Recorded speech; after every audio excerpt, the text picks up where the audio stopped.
Итак, приступаем к голубцам. Начинаем с риса, так как его нужно предварительно отварить до полуготовности. В голубцах я использую только сорта риса круглозерного, с ним начинка гораздо нежнее. Тщательно промываем рис, заливаем водой примерно 1 к 1, солим и ставим на огонь до выпаривания воды. Капусту я не отвариваю в кипятке. Я делаю гораздо проще, как мне кажется, срезая верхушку у капусты, примерно 1/3 часть, тем самым убирая самые толстые и грубые перемычки в листьях. Будем использовать эти верхушки для других целей. Обрезанный качан накрываю пакетом и убираю в микроволновку на 10 минут. Этого времени хватает, чтобы капустные листья стали мягкие и податливые. Пока капуста готовится, решила показать вам сборку моей любимой терки. Вы просили показать ее подробнее.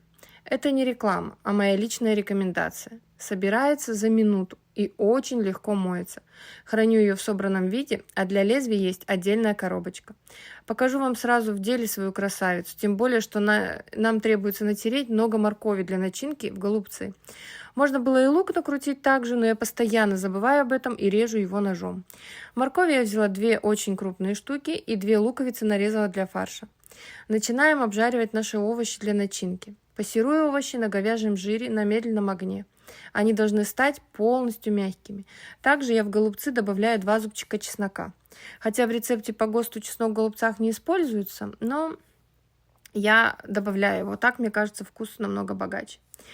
У меня закончилась моя заготовка чищенного чеснока и пришлось его почистить. Замачиваю его в воде, и процесс идет гораздо быстрее.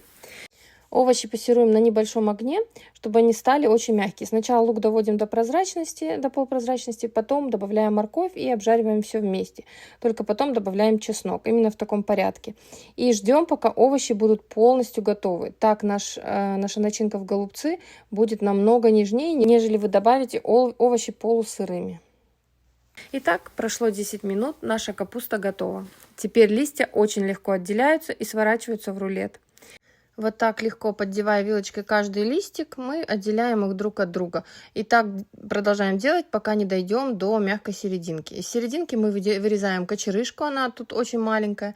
И вот эту вот сердцевину разделяем на листья и убираем их пока в сторону. Они нам с вами еще пригодятся чуть позже. Теперь займемся фаршем. Я перекручиваю постное мясо, у меня говядина, и жирные кусочки свинины попеременно, чтобы фарш лучше перемешался потом. В начинку также добавляю столовую ложку с горкой томата, предварительно хорошо обжарив его с 2 столовыми ложками вашего любимого кетчупа. Так я балансирую вкус томатной пасты. Если не хотите использовать кетчуп, просто добавьте щепотку сахара к томату. Сразу после мяса пропускаю 2 крупные моркови через мясорубку в толстостенную кастрюлю или казан для соуса к голубцам. Можно было и лук также измельчить на мясорубке, но я по привычке снова его нарезала. Добавляем жир или масло и ставим овощи обжариваться на небольшой огонь. Теперь собираем самую вкусную начинку для голубцов. Соединяем фарш, пассерованные овощи и рис. Вам может показаться, что этого много, но поверьте мне, так и должно быть. Из специй добавляю черный перец, кориандр, паприку и соль. Соли должно быть в меру. Помним, что рис я тоже предварительно подсаливала, иначе есть риск недосолить фарш в итоге. У меня ушло 2 полные ложки крупной соли, чайные ложки. Тщательно перемешиваем фарш и добавляем обжаренный с кетчупом томат. Обязательно добавляем воды. У меня ушло полстакана. Фарш не должен быть очень крутой, но должен слегка держать форму котлеты. Снова тщательно вымешиваем и начинаем уже крутить голубцы. Я люблю маленькие голубцы, и поэтому каждый лист делю пополам. Вот таким образом, вырезая перемычку листа для большей нежности листьев. Хотя, если закручивать крупные голубцы, можно уже ничего не вырезать. Они в таком виде уже хорошо сворачиваются. Есть очень много способов свернуть голубцы. Я обычно сворачиваю или кулечком, или конвертиком. Зависит от капусты и размера листа. В начинку кладу примерно столовую ложку фарша. Если любите очень маленькие, то удобнее заворачивать кулечком. Остальные можно в виде конвертика. Примерно так, как мы заворачиваем начинку в блины. Перед тем, как тушить, я голубцы всегда обжариваю на сковороде или запекаю в духовке. Поэтому неважно, даже если вы где-то там не так закрутили этот голубец, они прекрасно запечатаются и не будут уже разворачиваться у вас в кастрюле после того, как вы их обжарите и начнете тушить. После того, как собрали все голубцы, у вас должна остаться середина капусты и неликвидные листики, о которых я говорила ранее. Нарезаем их мелким-мелким кубиком и делаем очередную заготовку в морозилку. Я, если делаю голубцы, то всегда рассчитываю на двойную порцию обычных голубцов и на порцию ленивых, так как время на подготовку затрачиваешь одинаковое, а в итоге у вас обедов уже на 3 дня, а не на 1. Итак, нарезали капусту и добавляем фарш. Туда же разбиваем одно яйцо и немного подсаливаем, так как капуста у нас была не соленая. Тщательно вымешиваем фарш и формируем аккуратные котлетки. Это и будут наши ленивые голубцы. Убираем в морозилку. Чтобы их приготовить, вам останется смазать дно глубокой формы для выпечки сметаной, выложить сверху ленивые голубцы и залить заливкой для голубцов, которую я покажу вам дальше. Убираем в холодную духовку на 1 час и имеем супер вкусный ужин. Свернутые голубцы выкладываем на глубокие противни, смазываем растительным маслом и отправляем в духовку на 15 минут. Или можете обжарить их на сковороде на растительном масле. Но это очень время и труднозатратно, поэтому я предпочитаю духовку.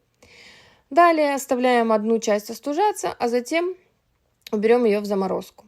А вторую часть приготовим сразу. В обжаренные овощи для соуса добавляем томатную пасту и немного кетчупа, зачем я уже объясняла ранее. Обжариваем и готовим сметанную заливку. В полстакана сметаны добавляем столовую ложку крахмала и полстакана воды. Делаем мы это для того, чтобы сметана не свернулась от высокой температуры, когда вы будете соединять ее с тушеными овощами. И плюс крахмал даст такой более густой соус в итоге, когда голубцы уже приготовятся. Выкладываем заливку в соус и тщательно прогреваем. Теперь осталось компактно уложить голубцы в кастрюлю и залить водой. Жидкость необходимо посолить. Около 1 чайной ложки. Сейчас соус прозрачный, но в конце он равномерно перемешается со сметаной и овощами, и вы получите вкусную густую подливу голубцам. Накрываем крышкой и ставим таймер ровно на 1 час.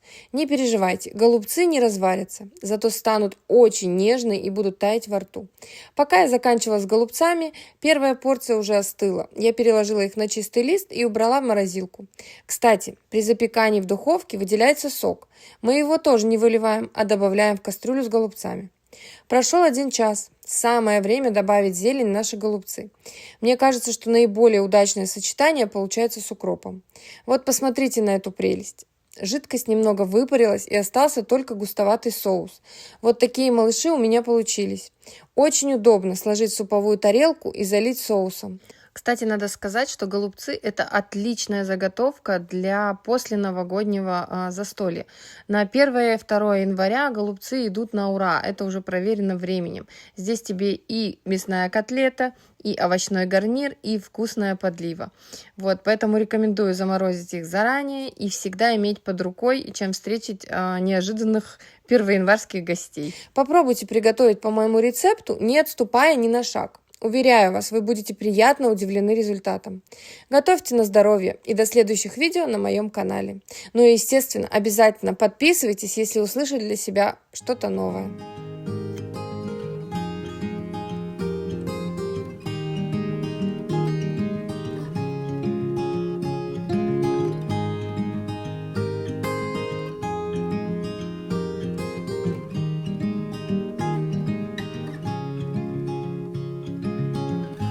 Another rainy afternoon, I don't know what I'm to do. I just miss you more than anything. It's way too quiet in the house, I'm just wasted on the couch, 'cause I don't wanna feel anything. Wish you'd stayed here beside me. This isn't how it's supposed to be. Wish you'd stayed here right with me. I can't shake that feeling that we said goodbye too soon.